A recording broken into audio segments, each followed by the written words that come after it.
Hi, everybody. Well, here we are. I'm doing a uh, subsequent video to carry on from where we left off last the time we were together. Let me just adjust my microphone right here. Okay. So this video, I'm just going to, you know, have you know, the webcam up and not the three scenes. So what I did before I started was I refreshed my palette. I created a whole new palette. And I added some colors as well, or I expanded the palette since the original start of this painting. So I have titanium white, cobalt blue, ultramarine blue, green from the Liquitex brand, cad yellow medium, yellow ochre, burnt sienna, raw umber, hooker's green, cad red light, cad red medium, alizarin crimson. Okay, so those are the colors that I'll be using. I think, you know, I think that's going to be adequate to make the colors that we need in this painting. And then before I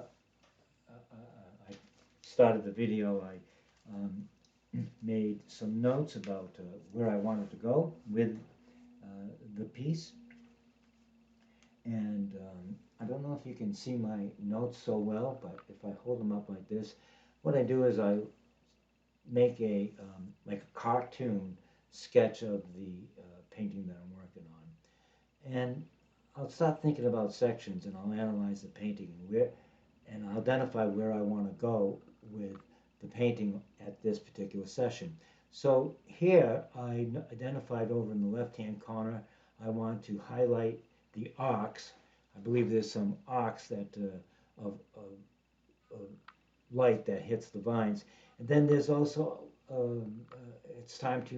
it's also time to define that area a little bit more, get some more definition into the leaves, carve it all out, get the interaction between the leaves and the house, uh, you know, figured out, settled.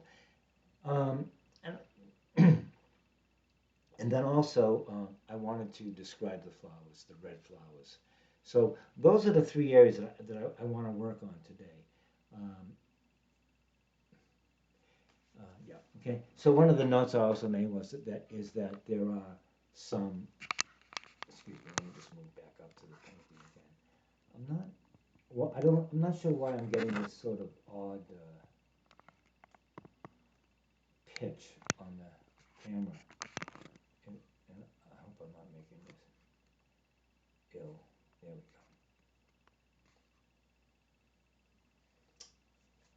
But I'll see if I can adjust that. Um, I noticed that there were these arcs of light.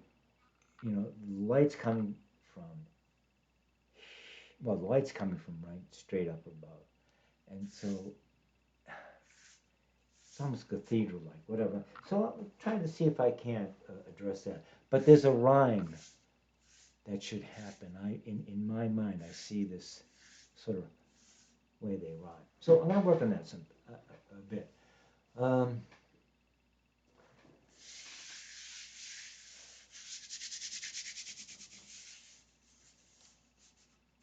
I'm just running my hand over the entire painting, and I'm just feeling for any unwanted. Okay, this is, any unwanted textures. It seems fine. What I really don't like is when, because of the light, there's an unwanted texture that I can't see. I just found one right here. I'll take, I like to get rid of those things early on in the painting, where I can still correct it. So what I need is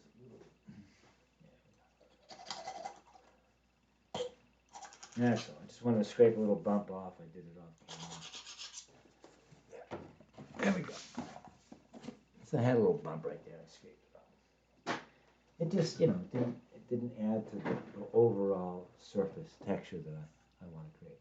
So I'll get rid of it. And I'll be working in this area anyway, so, better to get it now than get it later. Okay. So I was going to try to work on this. See if I can't.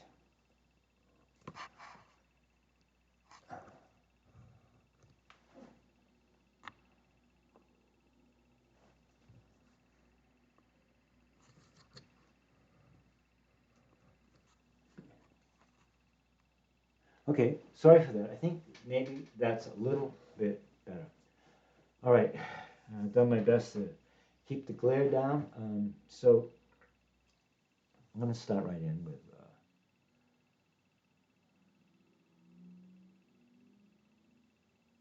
well, I want to do the flowers because that's where we left off.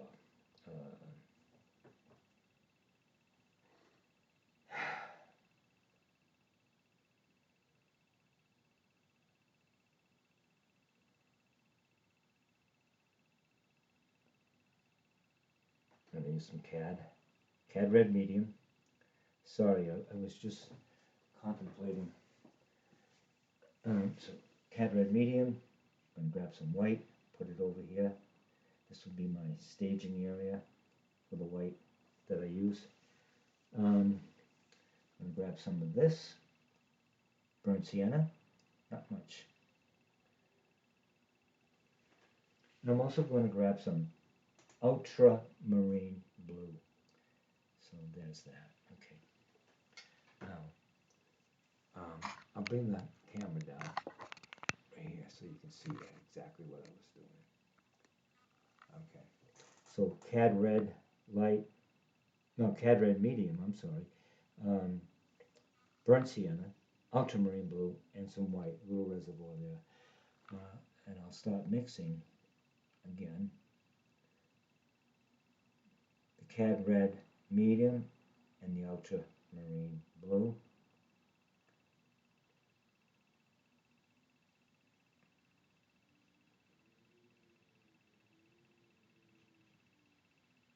I'm going to pull it right on over there.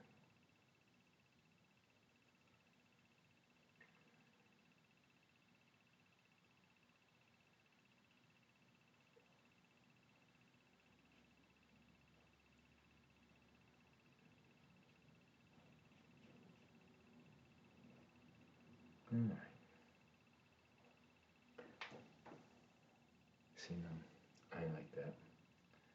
It's a good start for me. So that'll be my dark tone. You know what I'm going to do before I get too crazy? I'm going to take a step back from that. I am going to mix up the high tone. So we know I want just a little bit of blue in there, right? Just a little bit. The tiniest bit. And then some white. Let's see, we don't want to go too pink with it. The blue will, somber it up a little bit. And that's kind of a nice color.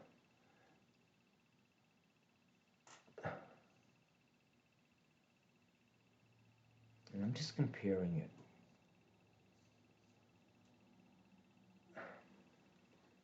Here's what I'm seeing. I'm seeing a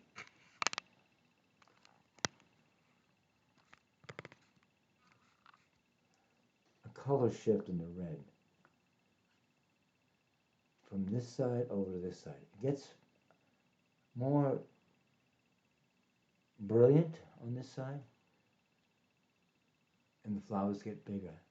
And of course now, upon further examination, it makes sense because these flowers here are closer to you than these flowers. So these flowers are going to be,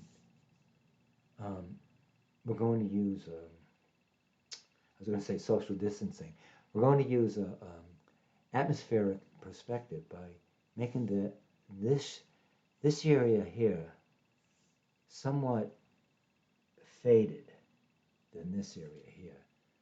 And the flowers will be somewhat smaller, okay? It's just, I'm just analyzing what my approach should be so that when it comes time to applying the brush strokes, I'm not thinking about that. I've already thought of it. Does that make sense? So I'm going to go back to my palette and let's see if I can arrange those color changes now that I've pretty much settled on what my colors would be. Well, probably do a little bit of maintenance here. Okay.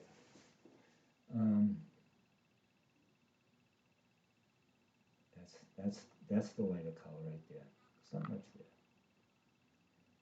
So I think what I want to do now is I'm going to grab some more of the red, cadmium red, medium. I don't want to, okay, I want to keep it unadulterated. And then I'm going to grab some alizarin crimson. And mix those together. This is what I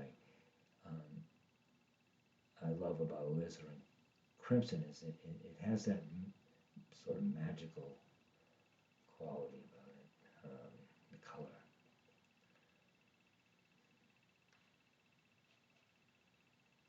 All right. Now I'm going to just hold that up. Yeah, okay, nice. Now I'm going to add to that a little bit of blue, a smudge of blue. Can you see? Yes. Okay, good.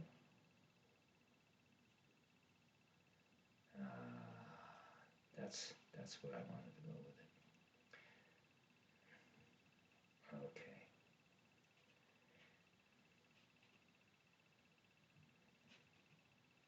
All right.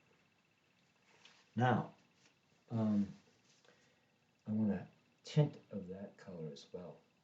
So I'm going to pull some of that off. And I'm going to grab the rest of that white over here and add it to that. Oh, that's a nice. I'm a like of this, you know? I'm a pretty much a like of that, okay? That's the lightest. Most of it will be that color there, okay? You might, again, I'm just strategizing. So now I want to grab the, oh boy. You know what I want to do is I want to mix up the green as well.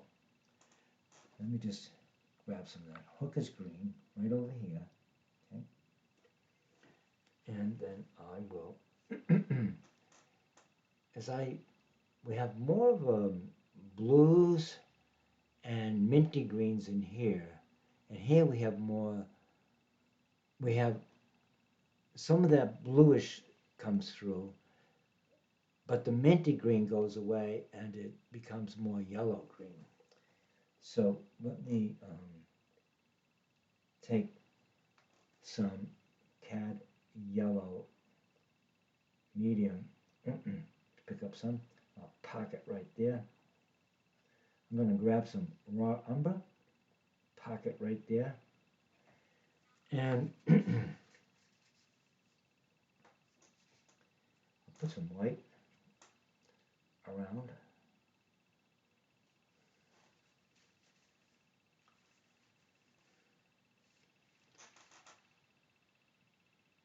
And, you know, I am going to need, but in this case I'm going to use a cobalt blue.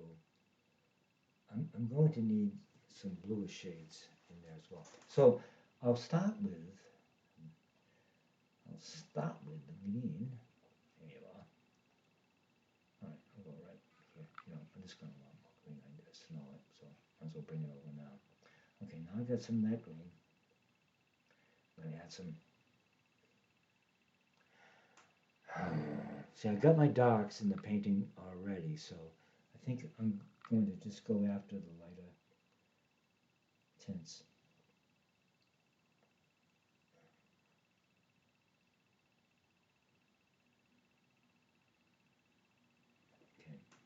So there's that. We're getting anywhere. Oh yes, that's very nice. Let's see. Take. I'll just put a little bit of that aside, just so that I have it. And now add some more yellow.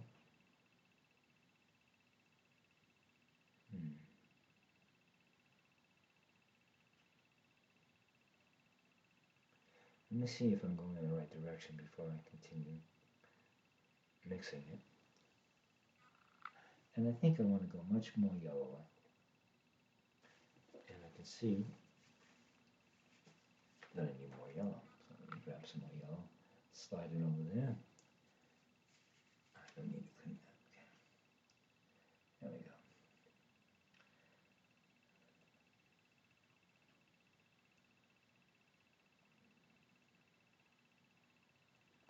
Huh? Okay, that color carries some of that mid tone that I see in there.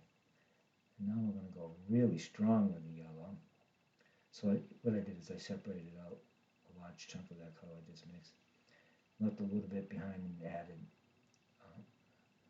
a lot of yellow.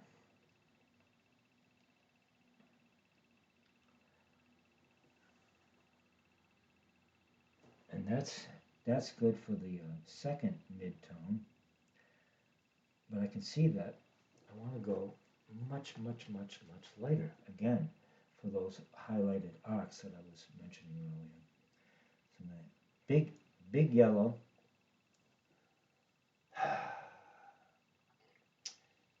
You know, I want to say I'm going to add some cobalt blue into this one. Cobalt, okay? Oh, I had some already. There we go. There we go. So just cadmium yellow and just some cobalt blue. A little bit of that green gets mixed in, it's okay. But do you see how it goes off into that sort of almost spring-like yellow green that I've been looking at come out. I'm just trying to get the gooey stuff off my palette here so I can get this color mixed up thoroughly. There we go. Okay, so definitely have a change. Ooh, that's really good. And yet I still see an area where I can take some of that. Where's my white that I grabbed? And add some white to it. There's that minty green again, I guess. That's what the white does. It grays everything out. It's funny that it does that.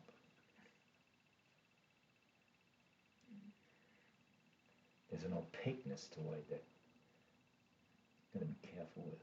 You can kill the color, like when you mix it with cadmium red or something. It gets really pink and just awful. I'm gonna add this up to my. Ha! See, now I'm getting there. Now I'm liking that. Okay, there's my ranges now. I've got my darks, lights for my greens in this area, and I've got my colors for my flowers. Those are the areas I want to work on today. So take another quick look. Here's my reds. Okay.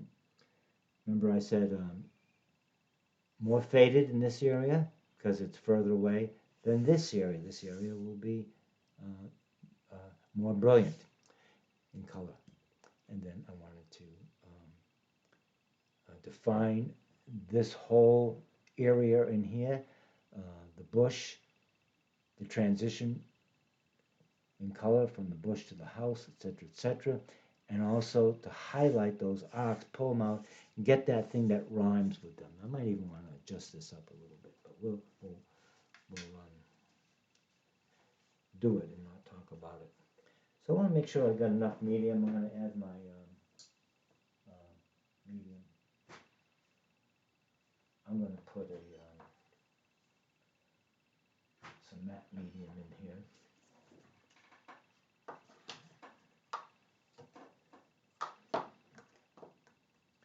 Yeah. Okay, matte medium. I got water. This is old medium. This is probably the slow dry that I was using. Same difference, okay? You know, matte medium, same, except slow dry lends a gloss to the finish, where matte medium, of course, makes it dry flat. And as I mentioned earlier, I recommend the matte because it just helps you to see everything so more clearly than the gloss tends to distort the way things look. Okay, let's get painting. Let's get started. I want to use a proper size brush here. This is the guy I want to use here. This is number 3, Zen. Let's see if I can read that. Z23R. Or is it 73R? Z73R. Okay, whatever. That's enough for that. Let's move on to the painting part, because that is where we want to go, of course, you know.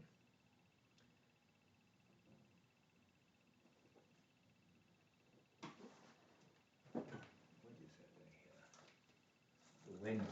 The wind has begun outside.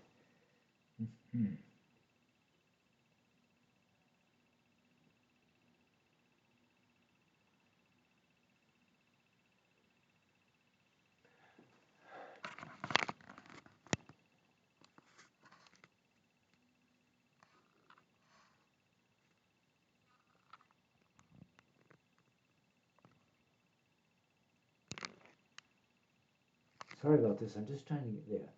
Trying to give you as much. Good, right?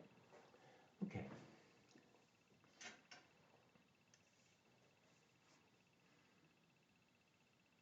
So I want to capture that undulating dance of the flowers. I've got the dark tone in here.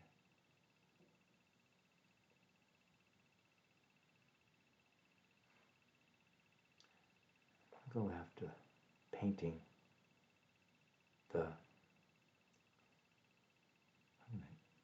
shape of the flower, the shape of them. You know, sort of squinting my eyes at all this, looking at the image as if I were outside, looking at what was in front of me, trying to capture it.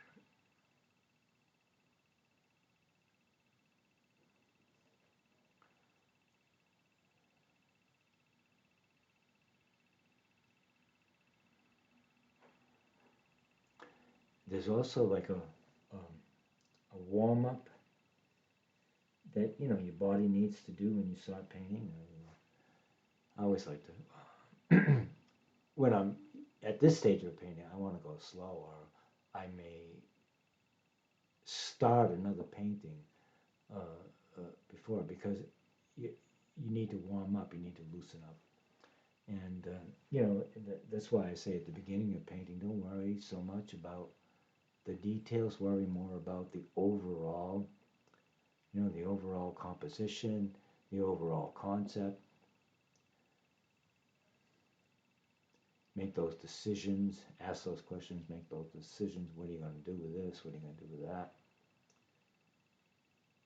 You know, think it out first. See how there's a nice little, see how that transitions over to here.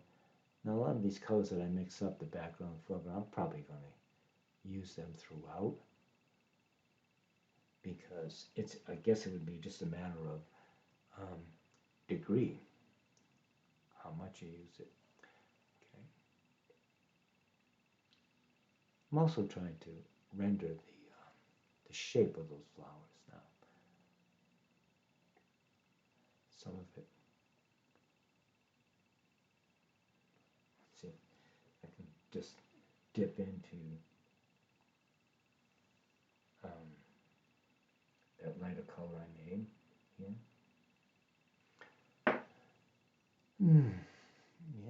you know, the sunlight is bouncing off of these now. Well, clusters here, you know, catching it because of the shape of the leaf. You know, you get these little brush strokes like this, tiny pointed dots, or not dashes of paint. Yeah, if you, dashes, and they're directional too. I think that you don't want them. Well, just I don't want to talk about that. It's just paint them. See what I'm doing, then attack it in your own way. I'm pretty. I'm pretty respectful of how people approach a painting, and I don't like to give orders about that. What I do like to do is encourage my fellow painters to paint, you know, and explore their own voice, their own hand. What do you, writer, they call it a voice. So write a voice. So a painter would be what? Your own movie? No, what would it be? A writer's voice. Oh, a painter's vision, right? It would be your vision, right?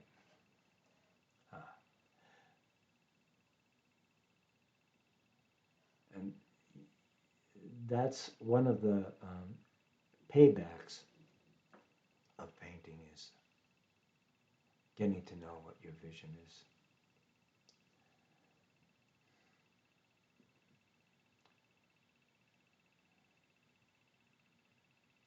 You know, I'm thinking about butterflies right now. My wife purchased these butterfly nests, I guess they are, and also butterfly feeders. And I recently planted some wildflowers that are supposed to attract butterflies. And we typically get butterflies in our yard.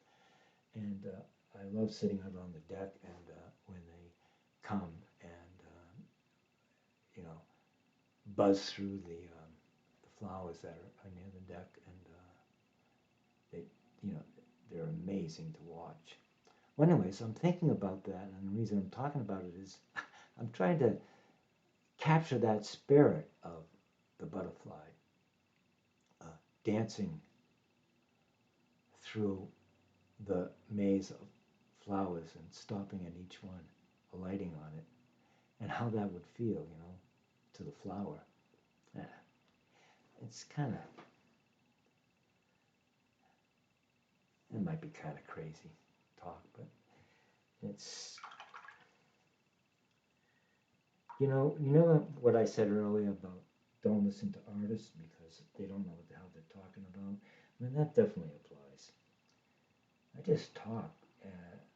It's sort of like stream of consciousness, you know. Try to be responsible, but I can't guarantee it.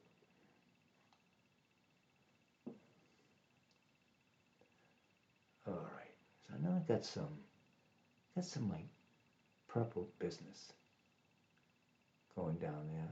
I'll just indicate it with the red there, but I know it's purple.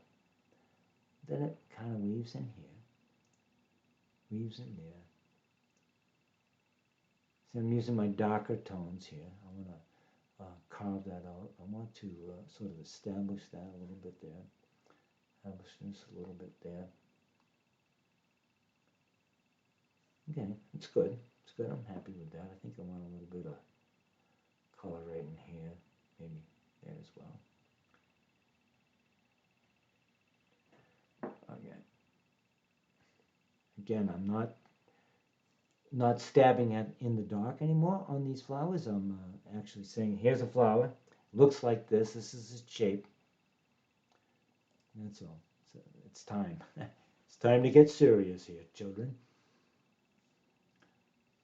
I've been messing with your heads too long. I certainly don't want to be messing with anyone's head except in a positive way.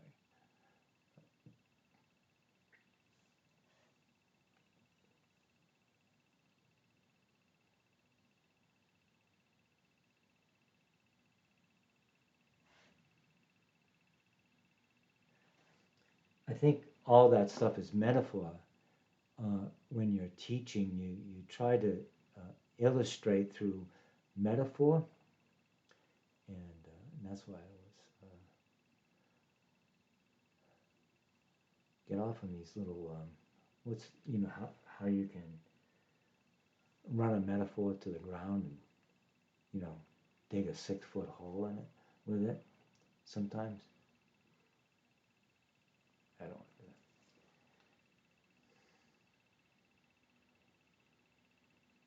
So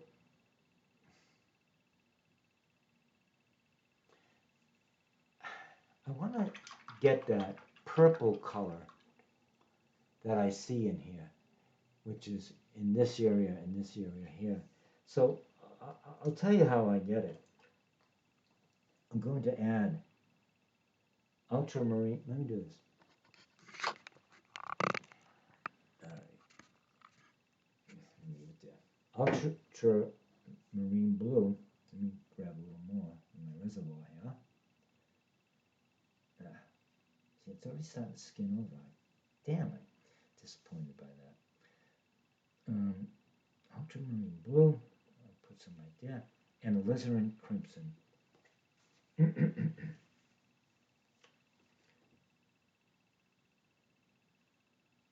Right here. And then, of course, I'm going to pull in some white, but not too much. Not too much.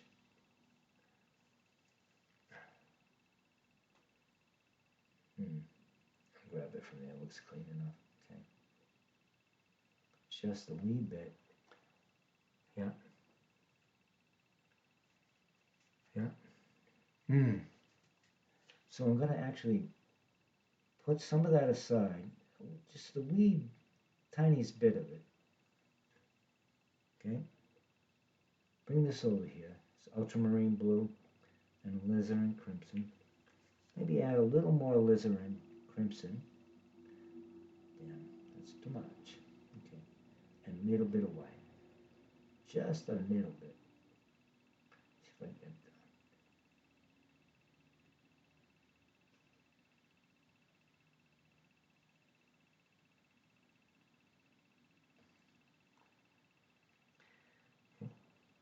Now I look at it and I say, well, it's much bluer than I want.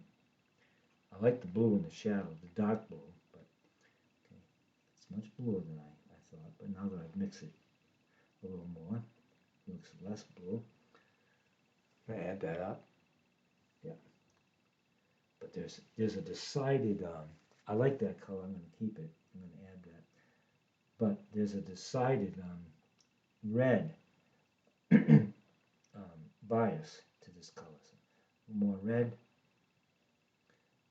less blue. This is for the lighter color in those lavenders and in the lupines and whatnot. Okay, that's pretty deep right there. We'll add some white to it.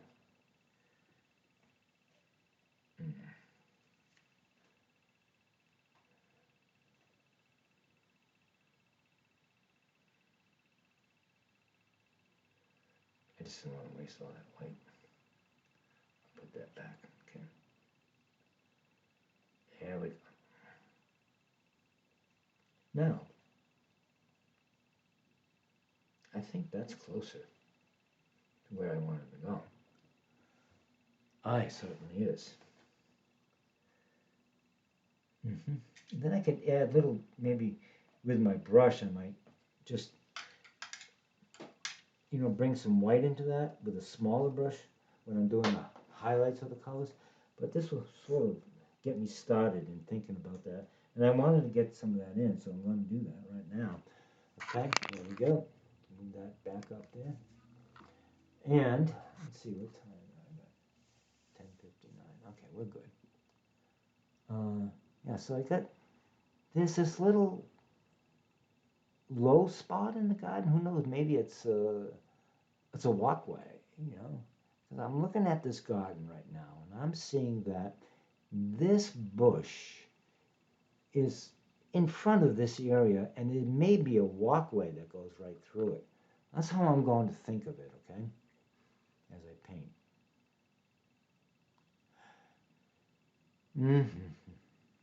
As I think of this, I paint and da da da da da da da da.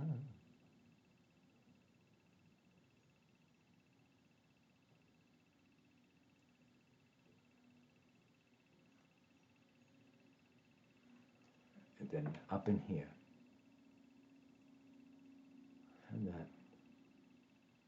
Remember, there's a shadow directly underneath the house, so you're not going to see a bright purple, under there because it's not it's shaded.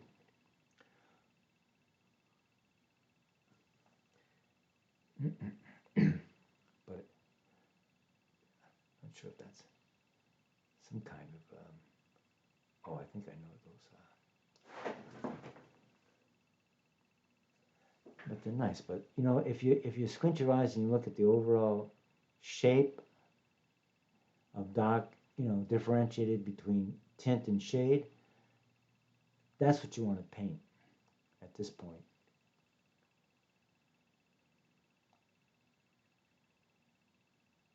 And you have some light areas coming out that way, like that, and then again, I'm going to grab a little white into my brush, and I'm going to get the sort of fluffy edges of the tops of those flowers indicated.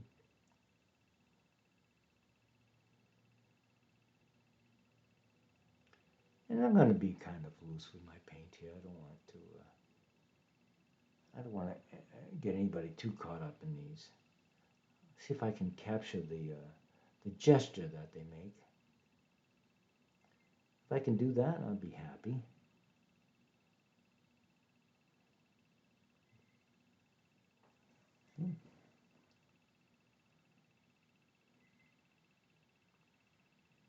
Good. Okay. Now, I'm going to continue on those flowers in the closer end. And plus, I have a sort of better understanding now of how things are working here. If this is behind, I'm going to want to do a gray in here and to help create that illusion of. I remember I said originally I wanted to bring all of that up a little bit higher to help emphasize that mounding, cascading mounding thing that's going on there as a result of this mound of being closer than this one, etc., etc., etc. Yes. Let's see. Yes. I'm going to have a little accent of color right in here, right in there. Then there is definitely a nice, strong collection of red right in here. Let's see if I use that strategically to move the eye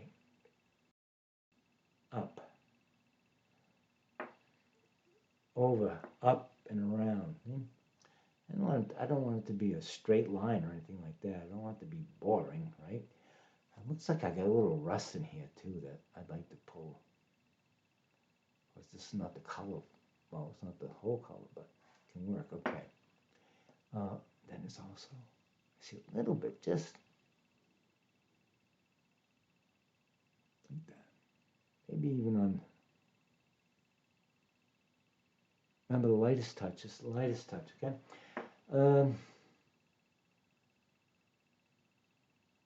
All right, let's do this. I laid in some of the dark areas. Now let me go after some of the higher tone areas on those flowers in the foreground, just to keep with the spirit of heading towards completion. Let me give you some information about these flowers, and you know, they're not mere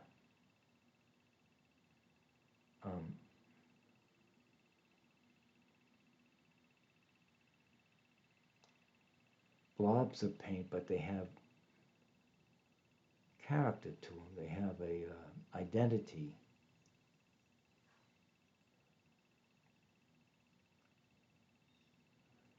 A textural identity and a color identity that's, you know,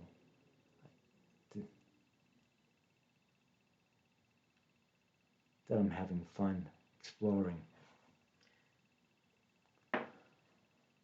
And these down here seem to be really in the light.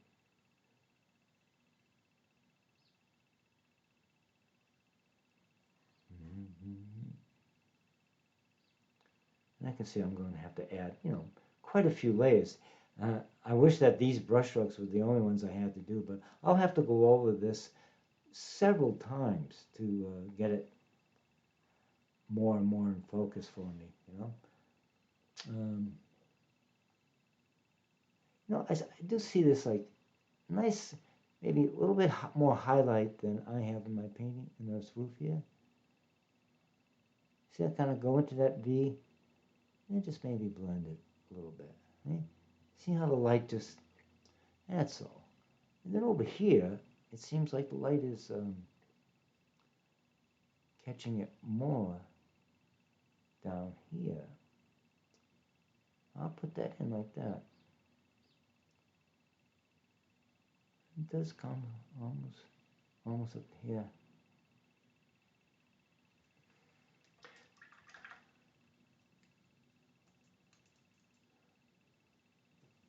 You know, I just want to might just want to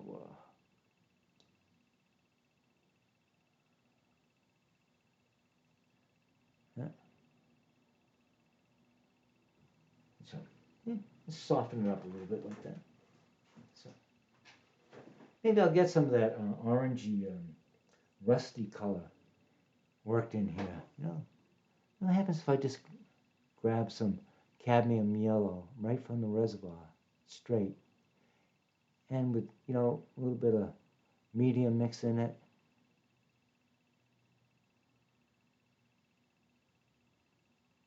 Just sort of make a little glaze.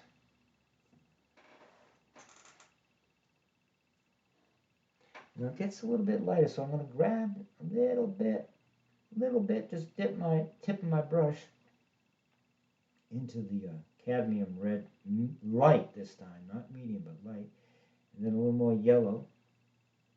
And, you know, of course, I got to have a nice little orange. It looks like it's more orangey down here at the bottom.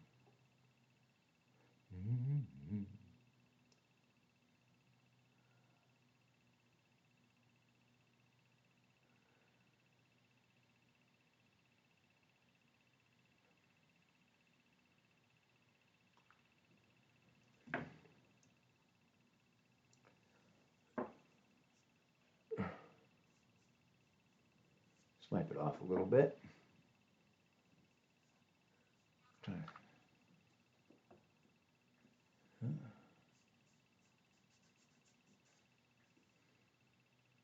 Okay. Just trying to get the colors to sing a little bit in here, that's all. All right, so this is my little rusty. See, just see if that works for me, and we'll go back to the flowers again, painting the highlights. Yeah, so I would say right in here I have some strong highlights.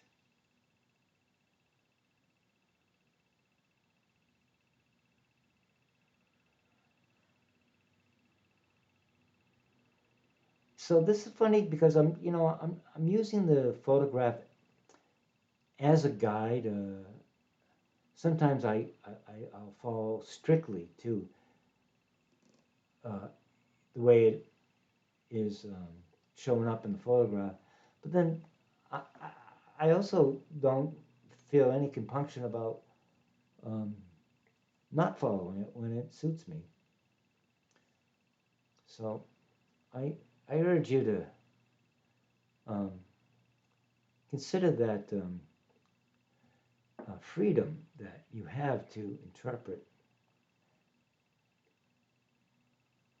as your vision sees fit. It's one of the great things about painting, huh?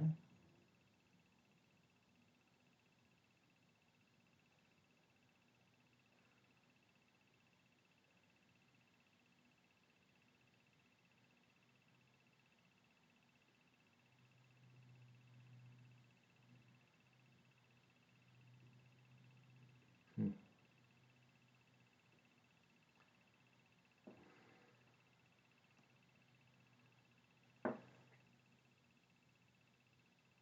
So, this is where I use squinting a lot because I'm squinting in on the area I want to focus on, where it helps me to focus better. It helps me to have that peripheral,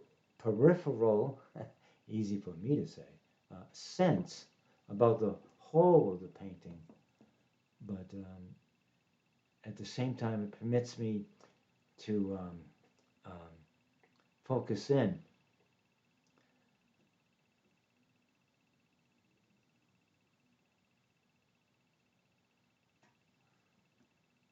I think it has something to do with left brain, right brain, and how the different hemispheres interact. But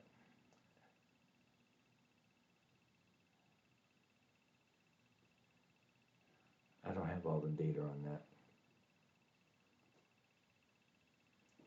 Okay, so I've got a little more sculpting I want to do in here on these flowers. And then after I have a good feeling about the flowers, I'm going to go back into the greens again and add a few more layers of the greens. So there. So there. How's that?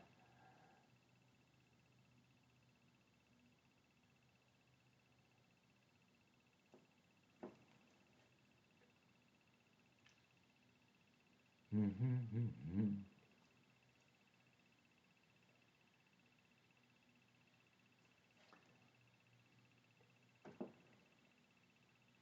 See, so I have my colors mixed, right?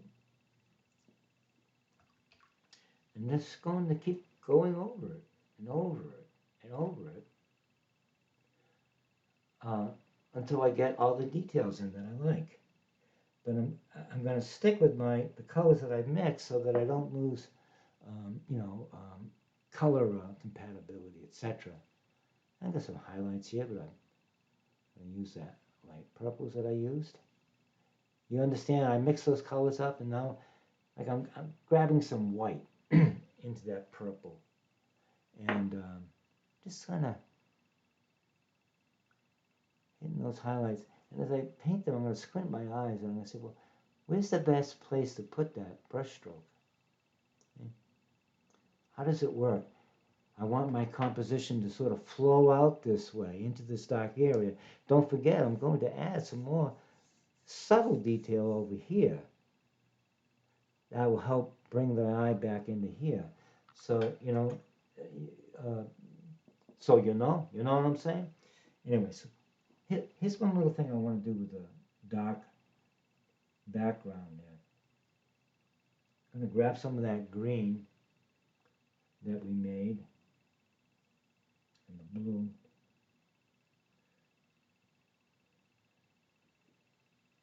So I got cobalt green and hooker's green mixed in here.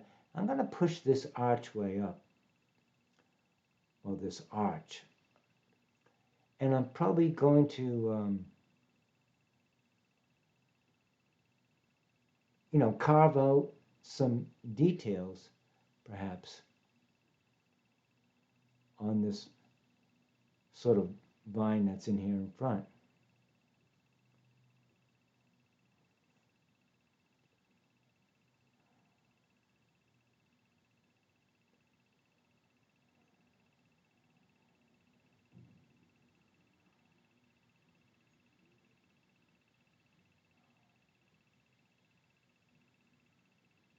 Yeah, that, mm-hmm.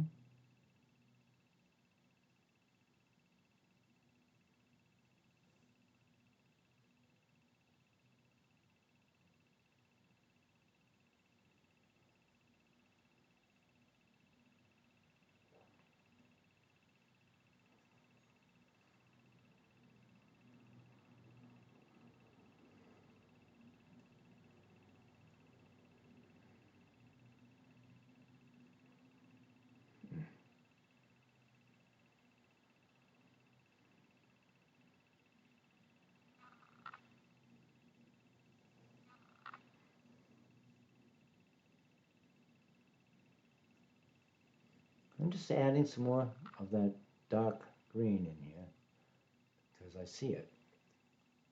It will add to my composition. It'll help me make my point.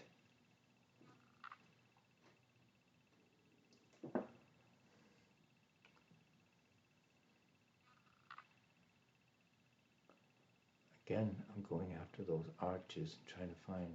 Okay, so I'm just gonna let that dry a little bit, but that was hook is green and cobalt blue sort of mixed together. So I add some more of it down here.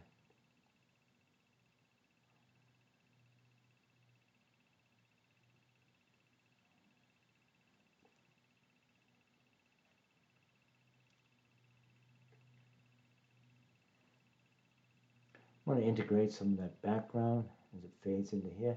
And then I want to sort of help separate these masses here, which is going to be right about in here.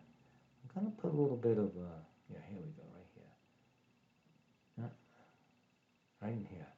Get some of that dark area color in there, that green. But then I'm going to add more cobalt blue to the green. Try not to mumble. Yeah, time I got 11:17. Okay. Add a little white to it. So I've got this. Let me show you. Well, it's here. I gotta show you. See right here. This is what I got. So it's cobalt blue, hook is green, and some white. Okay. Let's see if this is blue enough, but also green enough. I want to establish some atmospheric distance here. And there's also like a web, not a web, but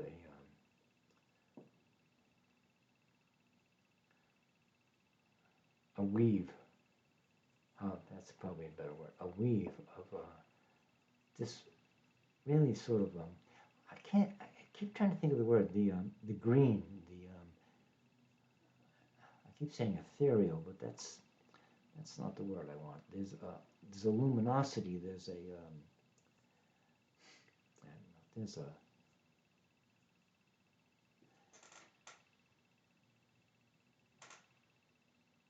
okay, so that's good for like the underpainting. It's kind of textural. I like it to be a little more opaque than it is for my underlayment, the underpainting. Let me just run through it really quick. Hopefully it'll sort of make sense. But I want that bluish green color to sort of add some cohesion as well as passage, as well as a logical passage from this area to this area to this area. Okay. So now I've got to go after some of those lighter greens on that. I got that minty green, which is nice. I'm going to add some white to it. Got to put my brush into some matte medium. And then I'm going to go after this sort of, I'm going to try to describe that bush, a collection of flowers, that mass, that biological mass that I'm looking at right here.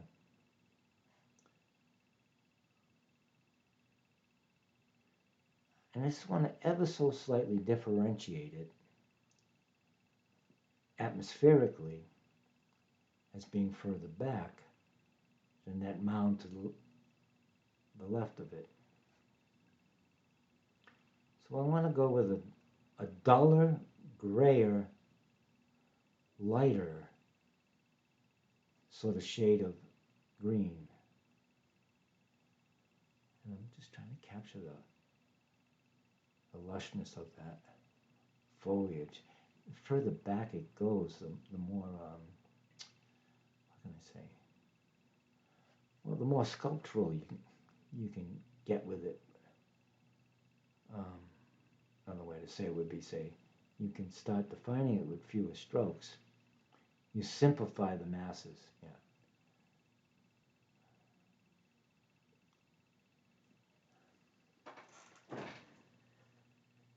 Let's see. So I've got to get in here. Again, I'm still thinking about those butterflies and the way they dance through the flowers. I mean, it's amazing, right? It's amazing the way they do that.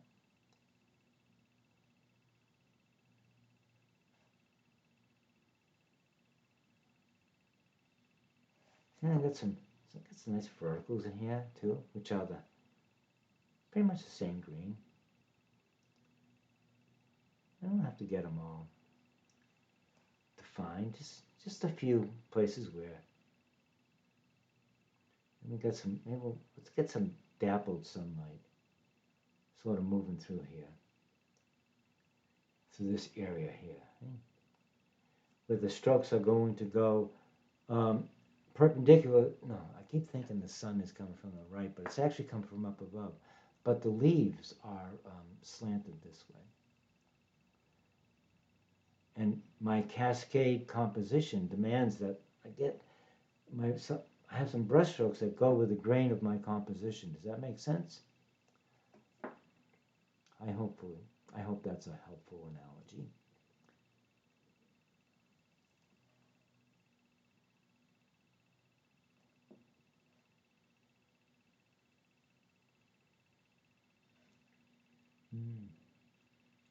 Now we're going to get a little more yellow-green over in here. It's almost like a yellow-green against a blue, but a lot of this whiter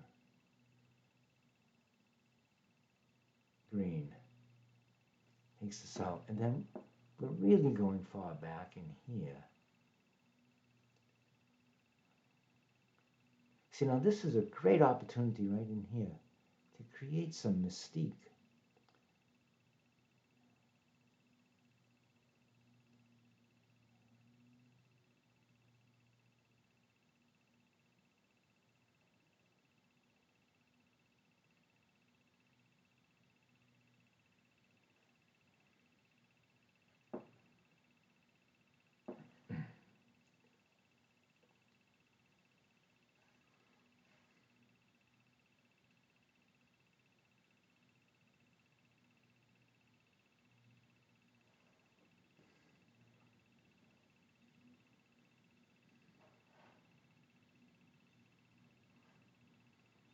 Now, you know, just as those flowers are capturing light, I'm going to sort of work that through with the leaves as well.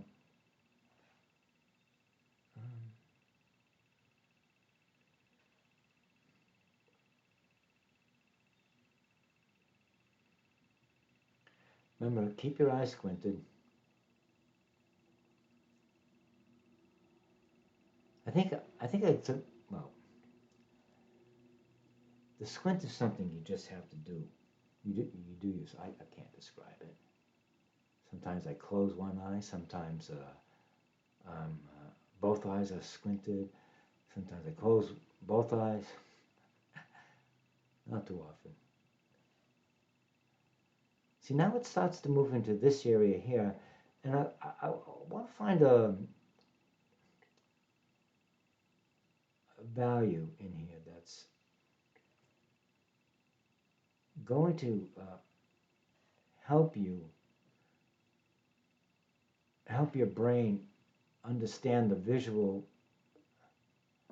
messaging of distance. Now I see I can add some more of these stems here, just a few.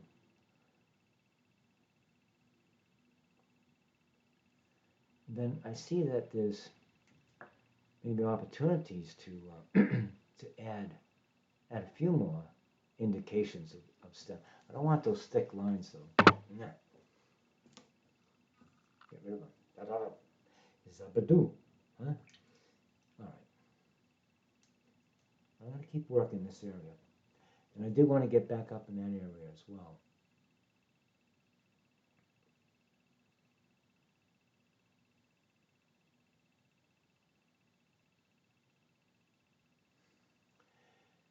All right, so I'm going to take that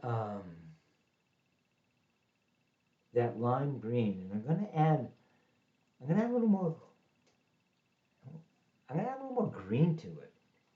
I'm going to dip my brush into the green again, the hooker's green, and mix that in with the white. I should say the lighter green. Let me show you what I'm doing. There we go. Mixing it into that lighter green that I had. And I want to see, it's really looking good. Hey Louis, look at this, it's really looking good. I think I stumbled on something. I'm going to add a little more white to it. What I'm going to do is, the proper way, I'll bring some white over. And put it on the side there.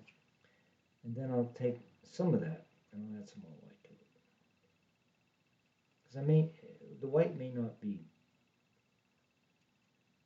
right. Like I said, sometimes it kills the color. That's looking pretty good though. I've got to say, it's got a nice,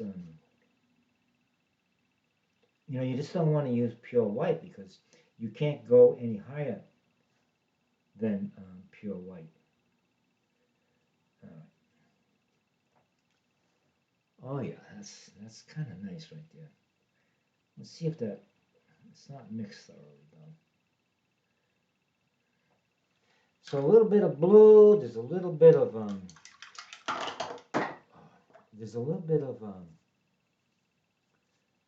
cobalt blue, a little bit of hooker's green, and a little bit of white.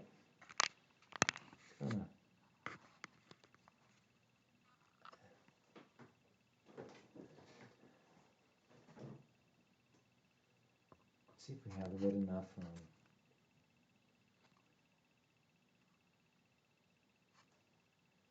All right.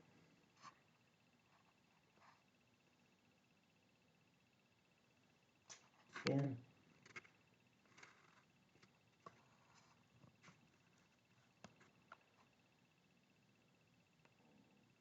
I gotta get MacGyver back in my studio. Let's see. I gotta put on and it's me, of course. I have to put on my MacGyver hat.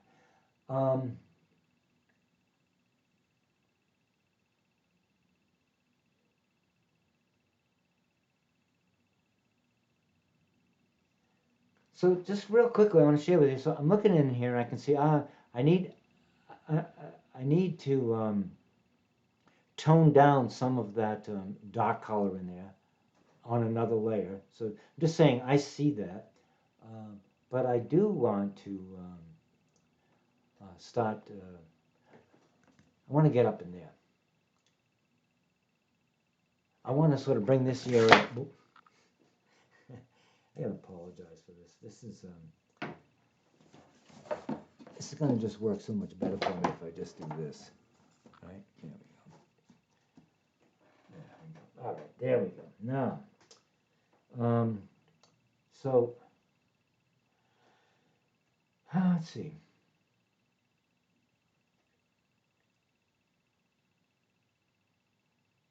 Yep. Okay. So I'm gonna go with those greens I had, and let me show you what green. Go back to the greens we mixed. We have this sort of darker green, this middle green, this other middle green, and then that sort of minty green. I'm gonna go with this green right here. Okay. I'm gonna grab some on my brush, and then I'm gonna work myself into this area again. Remember, I'm trying to sculpt this background here.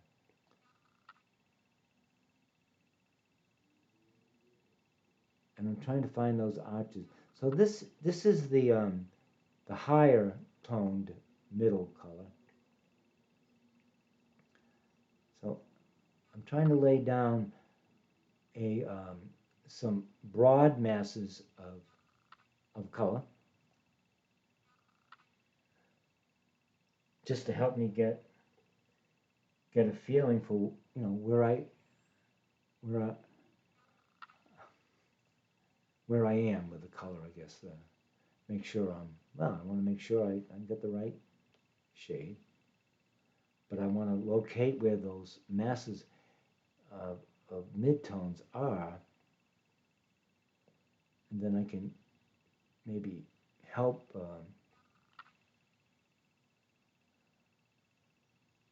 define them a little bit better by perhaps adding some more deep tone, and then I've got a darker mid-tone in here, which will probably fall into this area here. And then remember how I said I wanted to establish those arcs. So I'm trying to get the lighter mid-tone set in here, and then look at those leaves are here.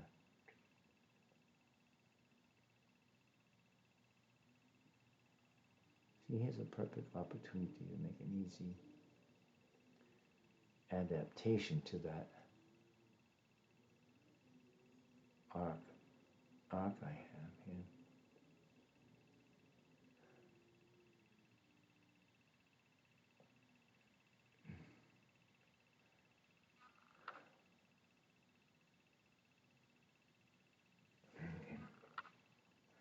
We got that mid-tone in there.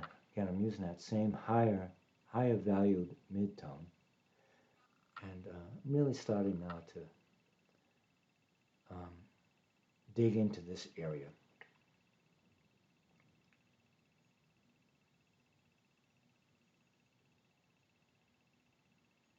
So I'm thinking about, get those masses in, and then what I'm thinking is I'm going to get this mid-tone in, and then I'm going to start carving it a little more in detail with the higher tones and the darker tones. Some of it will be carving out. In this instance here, I'll pull that out there a little bit. That's good.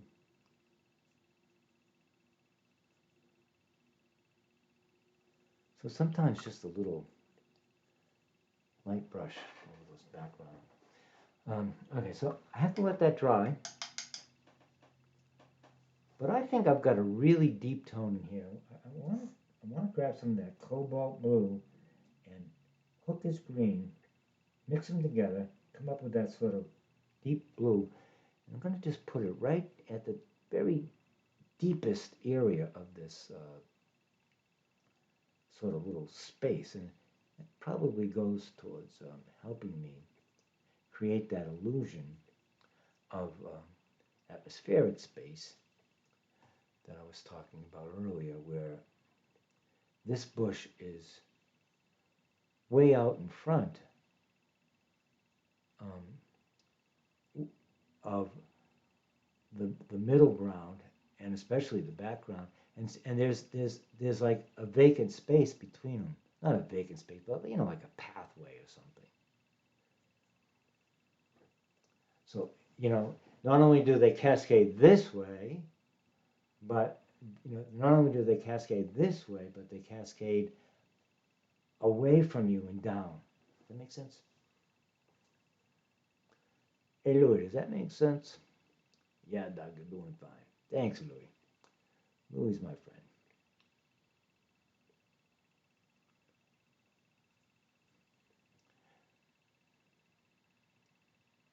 See, so I've changed this area from the photo.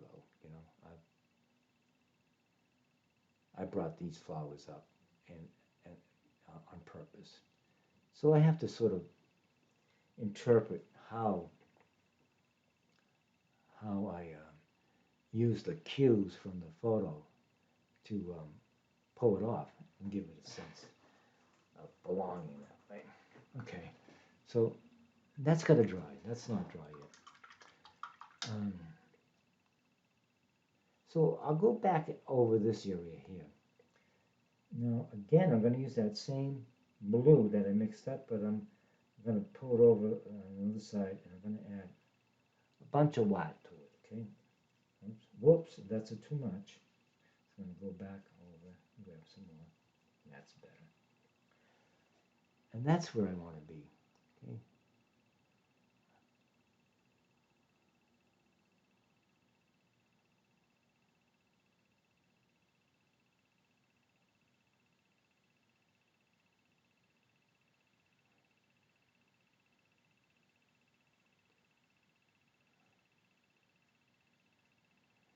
And so, see, what I'm trying to do here is the same thing that I'm trying to do up there. I'm trying to sculpt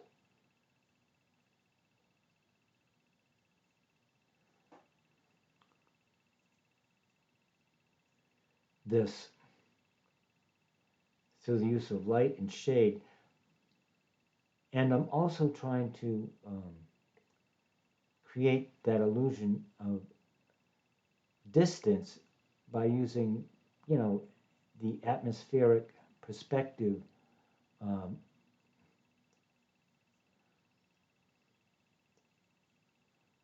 rules that say that as things recede, they get dimmer, they get more faded and less brilliant. More shaded, more dimmer. They're not as brilliant.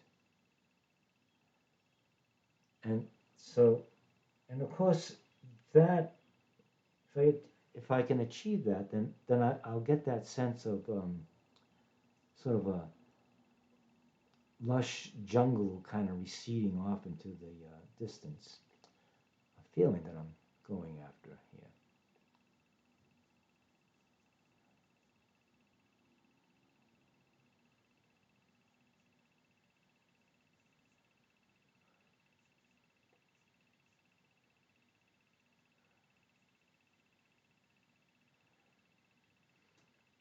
And so sometimes the same color can be used to achieve two purposes. Let me see. Now, if I can use that same color there over in the foreground here to get as a mid-tone.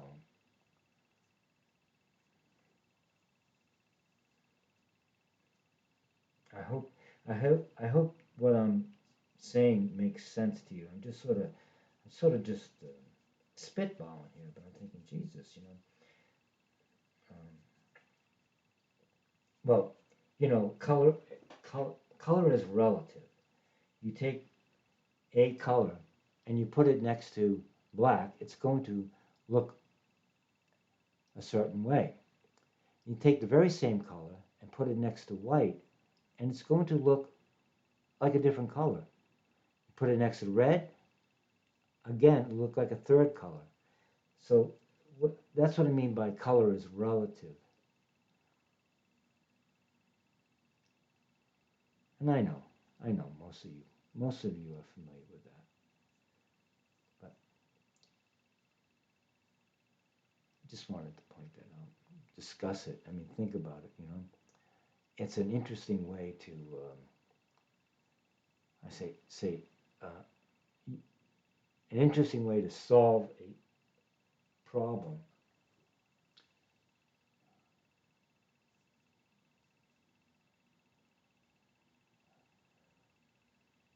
By applying an intellectual theory to a visual um,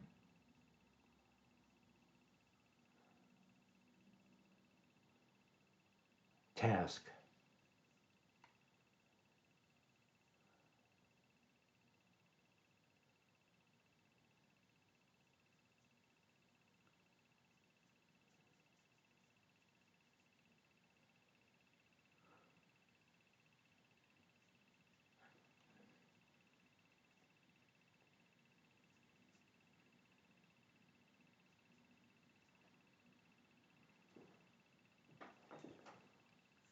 All right, so we're getting pretty dry in there, so I feel good about that.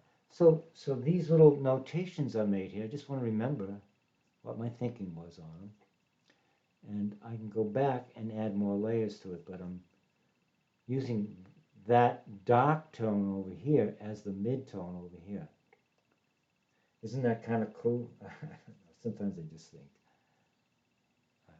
I guess I'm just a painting nerd or something, but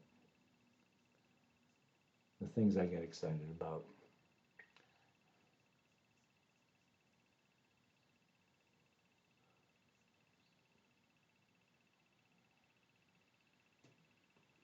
Yeah, there's a decided,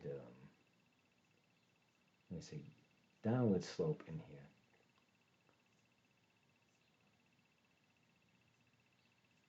I'm going to see if I can just use my brush strokes in here as a, as an underlayment for future overlays. So with them, I want to capture that general flow of, the curve, the curve, the cascade. Okay, now, let's go back to that top again. And, geez, I'm running a little bit over than I promised I would, which seems to be my want these days.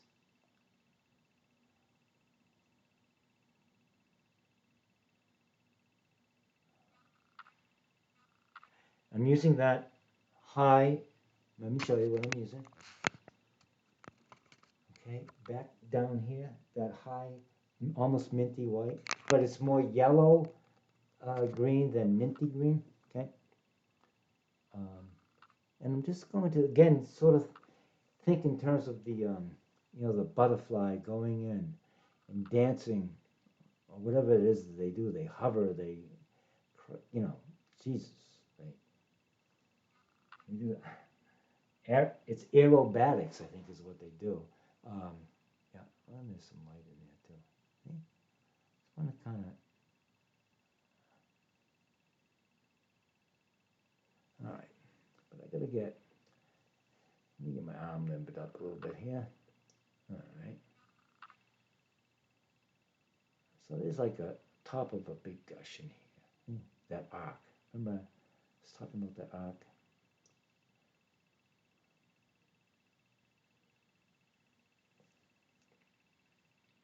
Yeah.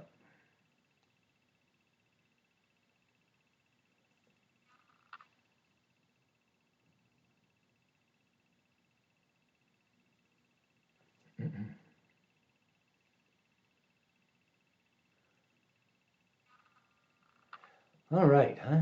Well, I'm starting to feel better. sometimes you can really get lost in the jungle on these sort of bushy paintings.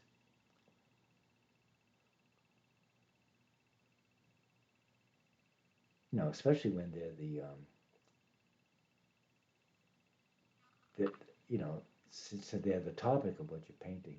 So I think in this painting, it was is what is the topic of it? Well, we talked sort of about what some of the inspiration was for me, anyways, and but the topic of it is uh, the way the man-made object sits in this organic environment, and what are the differences between the two types of subjects? Because if your initial response is you see for me anyways. I mean, I suppose it could be different depending on the person, but I see the birdhouse first. That's a man-made object, and then I see this sort of man-made object in the background, a house.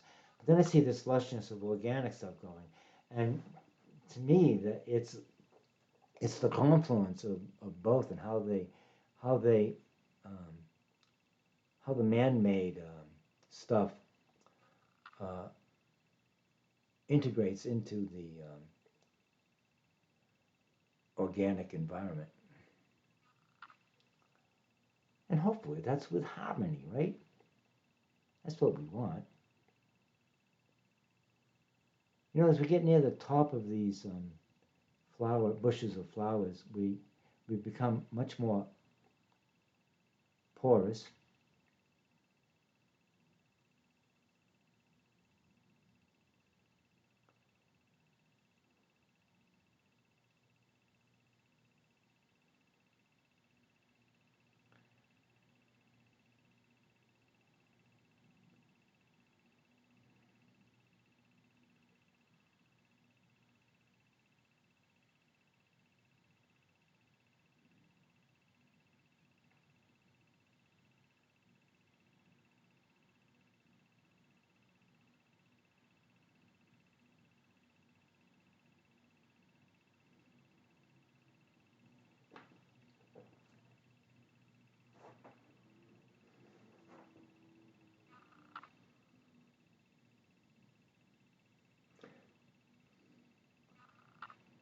Yeah.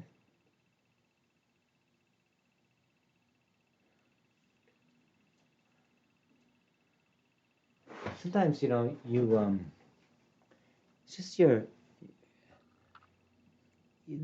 well the whole hand to eye thing, that whole thing is a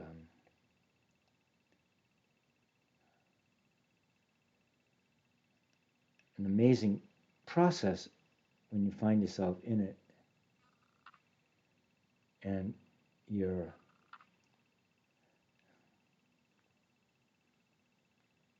things are clicking, where you're not intellectualizing um, so much as you're just acting on the world in front of you, on the canvas in front of you. And, you know, every once in a while you just come up with some really new, you learn new things sometimes, if you're lucky.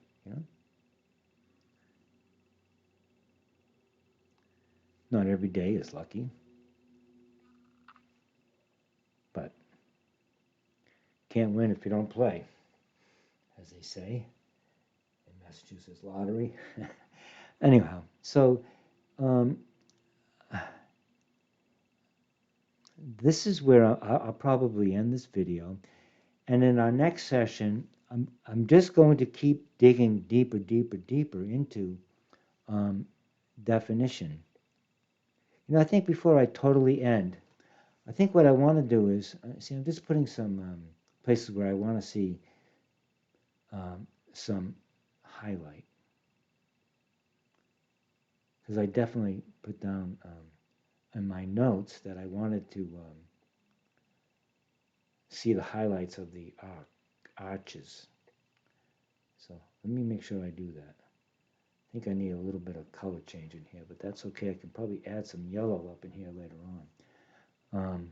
But again, see, when you're in your studio and you're just painting, you know, and then once you start to get warmed up, after about an hour for me, then, like I say, it becomes not so much an intellectual exercise. That's where you started. You know, you made a list. You said, I want to do this, I want to do that. But it becomes more of a, you know, an act, sort of like a whole person act where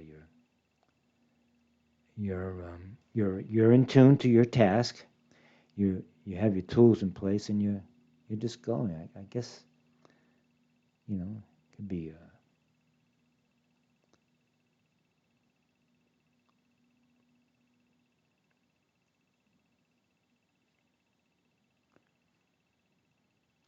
See, I got some much more, not much more. I got more development in here. I should get this a little more defined now, since I've got so many other things defined.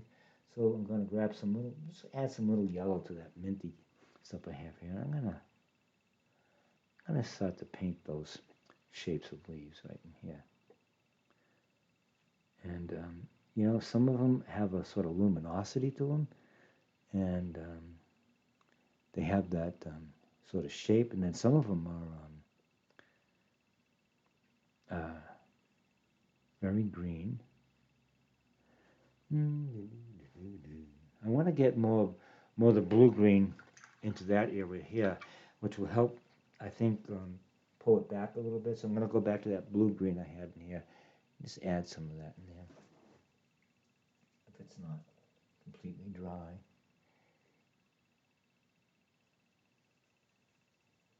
Which it is.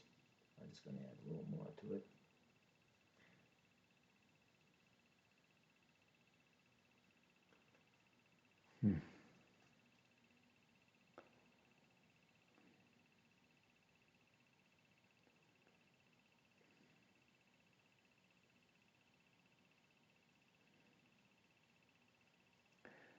So one of the things I'm thinking of is I want to keep the eye moving through this passage, which is a porous passage. In other words, you know, some of the business from down here moves into the business up in here, and it's all connected. So this, I think, I'm hoping this blue helps me to get you there. Okay, now then I can add some highlights into that as well. Okay, so why don't I do that? I know now I'm going beyond my time. I won't go any further than 12. That's all. See, some more of a little bit of white to that. Just put it in here. Okay, these are just my initial strokes, my little like, oh, I want to work here, I want to work here. That's what those strokes, think of them that way. Then, you know, I have to go back in here and I have to work on the integration between this bush and the house and the background. So we'll be working on that next session. Let me just grab that darkness one more time in here just to carve it out a little bit more.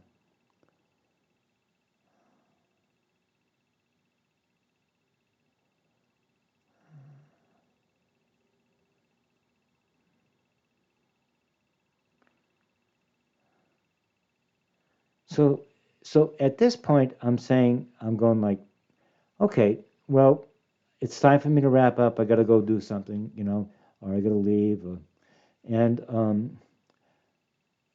I want to sort of like leave everything in a state where when I come back to it, I can just pick up where I left off. Because first of all, I'm already thinking about it. I've already thought about that's what this is. That's what this is about. Bring some of that in there. I'm going to step that back a little bit. And then that starts to integrate into here. And then the last thing I wanted to do before I close out was to indicate a little bit closer that that background business that's going on. So I'm going to use that blue, green, white mixture that I mixed up earlier. One I've been using. Add some medium to it. And I'm going to grab my maul stick. And so right in here, I want to get a really close look at the photograph. I mean, that might even be a car, a vehicle, and I'm starting to think that that's God. Well, you know what I love about it is it's not clear, so it could be almost anything. And all I have to do is just paint what I see. And so I see this line here, okay? And that line has a shape like that, and then it gets interrupted, and then shows up again in sort of like linear perspective as parallel lines heading towards me. I might just sort of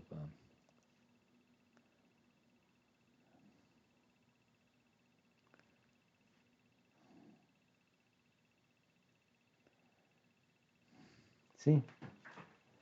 Now I'll say, oh, that's starting to look a little interesting to me. Now I'm going to grab some of that green and that blue on the really dark side, and I want to just sort of clean up those edges. I don't want them to be hard, because remember, it's far away. But it's going to be, the contrast between the dark and the light should be very pronounced. Dun, dun, dun. And I'm starting to get a bit of a little look at what's going on here. That shadow sort of comes down more like that. It goes like that, and then that sort of cuts in right about into like that. Cut that in a little bit better, and I got that nice dark. And then I can work on this area, when I come back. Okay? But do you see any value in what I just did there? Let me see if I can't make that a little bit clearer. Okay.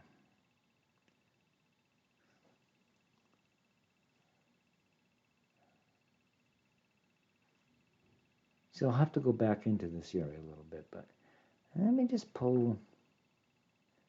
See, it's hard to stop when you get to this point now, because everything starts clicking. But I can't, I can't keep you held hostage here, right? But there should be some darkness in here. What time is it? 11:58. Okay, a good place to stop. Got another good hour and a half on this painting to bring it into where you're ready to finish it. We'll talk about what it means to be finished with a painting in the next episode. Hey, everybody, thank you so much for joining me. Let me switch back to the other screen. There you are. Thank you so much for joining me. And I will, here I am. I will see you Wednesday.